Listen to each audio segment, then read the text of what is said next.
This video isn't going to be about me taking an Iron Man issue from the 80s or 90s and breaking it down because something crazy happens in it. That does sound fun, but that's not what today's about. What this video is going to be about is Tony Stark, aka Iron Man, my favorite character of all time. Have a look at the hot toys. Fuck these things. They're so expensive, but I like them. This one here, fuck me. That I bought this one and it was so expensive and I went, "Wow, that was cool. That was a lot of money. I'll buy a second one." My origin story with Tony Stark started in 2008, as one would expect. I was 11 or 12 years old and I saw the first Iron Man film and it blew my fucking mind. Still to this day, Iron Man 2008 is one of my favorite movies, but you can see how an 11-year-old boy seeing that movie for the first time would be like,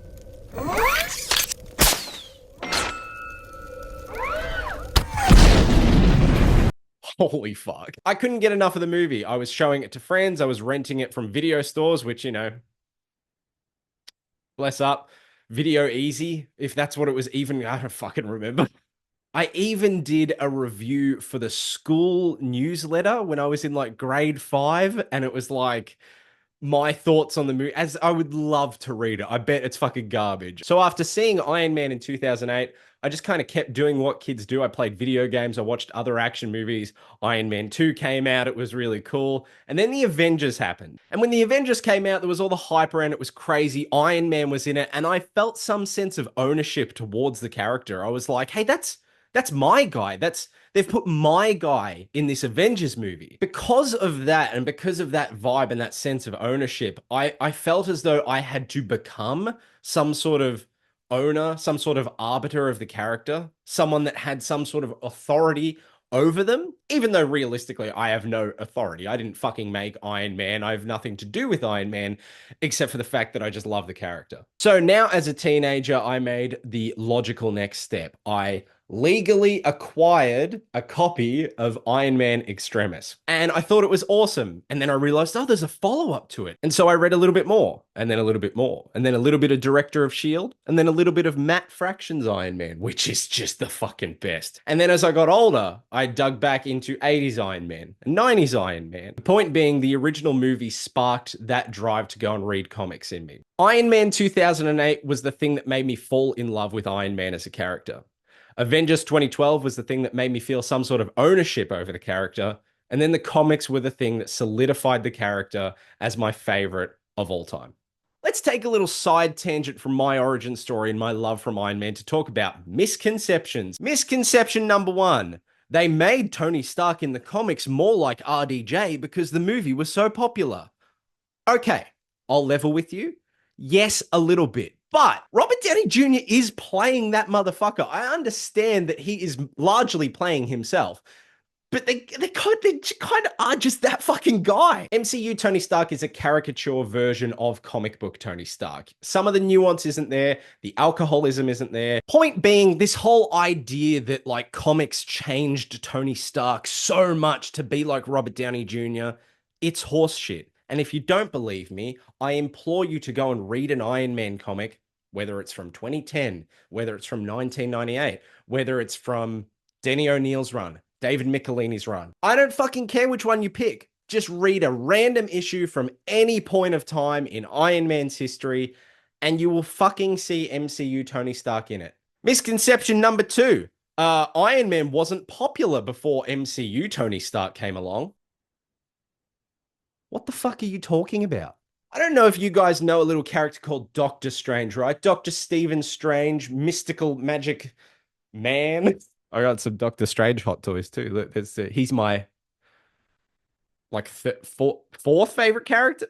Fifth, he's probably fifth. He's probably fifth. He's in the top five though, guaranteed the top five. Do you want to hear the top five right now? Do you want me to do it?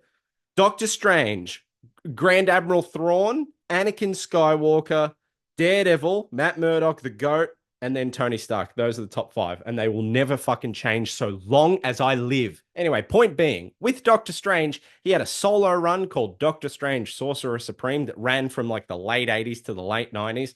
I love a lot of that run. And then once it ends, there's Doctor Strange The Oath, and then like that strange mini series that wasn't related to 616, and like the Strange Origins book, and like that's kind of it until 2015 with the Doctor Strange movie on the horizon. Marvel decided, hey, let's reboot Doctor Strange under Jason Aaron and give him his own solo series again. That was like 10 years that Doctor Strange just didn't have an ongoing comic. Do you know who always had an ongoing comic? I'll give you a guess. I'll give you three. It's Iron Man. Iron Man's the answer. So I'm telling you that as far as I can remember, Iron Man has never been without an ongoing series for more than like maybe a year. And even then, I maybe like during the crossing, he didn't have one. But he's like, for majority of Iron Man's existence, he has had an ongoing series at all times. They sell well, they go for a while. Most of the time, people enjoy them until we get to the modern era where they're like kind of 50-50. There's some good ones in there. Love you, Jerry Duggan. You'd never be able to tell unless I told you, but this is actually a different t-shirt to the one I was just wearing because I just spilt water all over the other one. Anyway, the misconceptions don't really matter, but point being, MCU Tony Stark is very, very much like comic book Tony Stark, and Iron Man wasn't just made popular from the movies. Made more popular, yes, but he was still a really key character. And to say, oh, he was a nobody before Iron Man 2008 is a bunch of bullshit. All right, now I'm going to get into kind of the hard part of the video. Why I love Tony Stark so much and why comic books are the reason that I do. David Michelinie had two Iron Man runs, one in the 1970s that included Born Again. Born Again. Demon in a Bottle is what I meant to say. This is probably the peak of that first David Michelinie run. Great story, especially the single issue. You probably don't need to read the trade paperback with all other 8 issues in there because they're okay. Hot take. They're okay. They're fun. Namor's there if you give a fuck. Then after that, we get a run that is really near and dear to my heart, which is Denny O'Neil's Iron Man. Denny O'Neil's Iron Man is like a sprawling epic that runs for like 30 to 40 issues about the fall and the rise of Tony Stark. It begins with him as Iron Man going on regular adventures. And then as Obadiah Stane takes over his company and his girlfriend turns out to be a spy for Obadiah Stane, Tony's life falls apart. Tony obviously becomes Iron Man again by the end.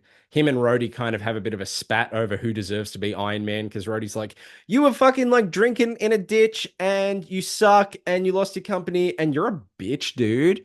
And Tony's just like, yeah, but when I was walking around in that blizzard, there was a pregnant woman and I saved her and her baby. And so, like, now I think life is pretty cool. Then they fight, which is sick. Jewel of Iron, which is Iron Man issue 192. Oh, nailed it. All of this culminates in Iron Man 200, where Tony Stark dons the Silver Centurion armor and fights Ironmonger, which, if that looks familiar, it's because it's Iron Man 2008. Then we get David Michelinie's second run, which includes Armor Wars and also a sequel to Doom Quest, which is a story from his original run, which is obviously Doctor Doom and Tony Stark teaming up, which is also the coolest fucking thing you've ever seen. The next big one is Len Kaminski's Iron Man, which is just like, it's aged so well for something that's predominantly in the 90s and is kind of like extreme and badass. It's where you get the Hulkbuster, the modular armor, War Machine. It's like every cool fucking thing that you know about Iron Man, and it's all from like one run. Quick interruption because the guy on screen right now is a fucking idiot, but I completely forget to bring up Iron Man 1998 by Kurt Busiek and Roger Stern, which is 25 issues of absolute cinema, and I fucking love it. And I suck, and I'm a fake Iron Man fan. Then you get Extremis. Extremis was like the modern reboot. Then you move into Director of S.H.I.E.L.D., Matt Fraction's Iron Man, which is just oh my God, it's just the best. It's so good. And then you move into like the Kieran Gillen Iron Man, it's fine. You move into the Brian Michael Bendis Iron Man, which I think that's pretty good. And then you move into like the Dan Slott Iron Man, it's like, hey, I think that's pretty shit. And then you get the Jerry Duggan run from a couple years ago, which is just like fucking awesome. Throughout all of these runs, though, one thing maintains, and that is the fact that Tony Stark might be rich and he might be arrogant, he might be full of himself, and yet at the end of the day, he has a heart of gold and he cares about people. What I do like is there is a story about Tony Stark advocating for a disability rights group to have wheelchair ramps installed on buses. And it's like this B story, and it's not like a big deal, really, but it's like this humanizing moment where you see that Tony Stark gives a shit about people with disabilities. Shocker, who would have thought? A man that had to have a fucking plate practically welded to his chest. I know in the movies it's an arc reactor, but original Iron Man, it's a full fucking plate to keep metal shrapnel from reaching his heart, obviously would care about people that have other impairments or disabilities. We find out that Tony has started like a new business endeavor, which is high-tech prosthetics and rehabilitation programs for people that are missing limbs or paralyzed. And it's one of those things that even though it's surrounded by Hulk versus Hulkbuster and a Venom, Spider-Man, Iron Man crossover and like the return of the Mandarin, it's just this small story in there that lets you know that Tony Stark is a person who gives a shit. And that really is the reason why I love Iron Man, is because when you read Iron Man, you realize that he's just like any other guy. He's just like Peter Parker. He's just like Matt Murdock. He has the same level of love and responsibility for people. But what happens to someone when they have all that love and all that responsibility, but also a kabajillion dollars? Which I assume is a real amount of money. I mean, you could say the same thing about Bruce Wayne, but Tony Stark doesn't have this, brooding persona or this mask that he puts on. He is himself. Even when he's in the suit, he's still Tony Stark. And as much as he wants to try and bury it or hide it, he can't because he just is him. He is Tony Stark. And the arrogance is there, sure, but the love is there. Tony Stark is a character that is constantly measuring himself to his peers, whether it be Captain America or even Spider-Man. He thinks he's not as good as everyone else. And there's something inherently relatable because I look at other people and I'm like, wow, they're taller and cooler and they look better and they're funnier. And maybe they just are objectively better and maybe I do suck. And I get it because comparison bias is like the death of motivation. It's the death of self-confidence. And Tony Stark, a guy who is tall and handsome and has all the money in the world and can have whatever he wants, looks at all of these other superheroes around him who probably just live in like small apartments in the middle of New York. And he's like, they've got it made. They're good people. I'm not like them. I'm an asshole. Behind the suits, behind all the fancy tech, behind the arrogance, behind the persona that he puts on, Tony Stark is just a regular guy like me, like you, who thinks that he is nothing, who thinks that he is no good. And I find that endearing and I find that interesting. Tony Stark can represent a lot of things. He can represent a douchebag billionaire in a tin suit that just blows up terrorists. But he also represents mental health awareness, and he also represents people with disabilities. He represents a man who has all the power in the world and actually uses it to affect change that matters. Tony Stark is more than just ego. He is more than just a cool suit. He is more than just a billionaire. He's a person, and he acts like a person, and he treats people like people, and he gives a shit. And that's kind of why I give a shit, because I see the character for more than just the facade, for more than the thing that most people see him for, which is an asshole in a tech suit. If you at any point have watched an Iron Man movie or an Avengers movie and seen Tony Stark or Iron Man do something and gone, hey, that was fucking sick, I implore you to read Iron Man comics because those things you love are there and so much more. All right, let's get into something a bit more personal and a bit more dark. I, in my life, have experienced a great deal of alcoholism. Not me personally, but obviously people in my life. And I've seen how it affects people, how it brings out their worst selves, and how they lash out and attack people that are just trying to help them and are just trying to care.